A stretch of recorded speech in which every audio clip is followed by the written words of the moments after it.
ஆலமரத்தை நாங்க எப்போதே சாச்சிட்டோம்பா. ஆலமரம் சாஞ்சி கிடக்குது. என்ன கிடக்குது? ஆலமரம் சாஞ்சி கிடக்குது. அதை இனிமேல் வேரோட புடுங்கி போட்டாச்சு. அதை இனிமே கொஞ்சம் கொஞ்சமா வெட்டி அடுப்புல வச்சு எரிக்கக்கூடிய வேலையை தான் மக்கள் பார்த்துட்டு இருக்காங்க.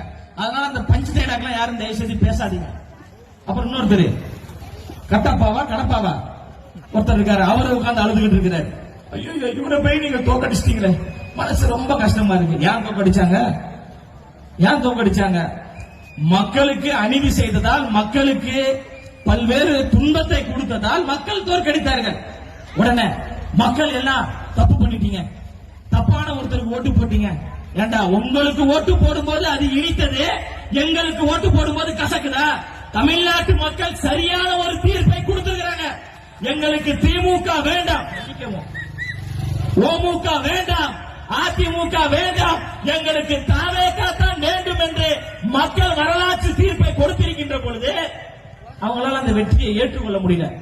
இந்த வெற்றி மட்டும் இல்லைங்க ஐயா, அடுத்து உள்ளாட்சி தேர்தல் வெற்றி, அடுத்து நாடாளுமன்ற தேர்தல் வெற்றி, 2031 சட்டமன்ற தேர்தல் வெற்றி, 2036 சட்டமன்ற தேர்தல் வெற்றி, தமிழ்நாட்டில் நிரந்தர முதலமைச்சராக அண்ணன் ஜோசப் விஜய் அவர்கள் தான் தமிழ்நாட்டில்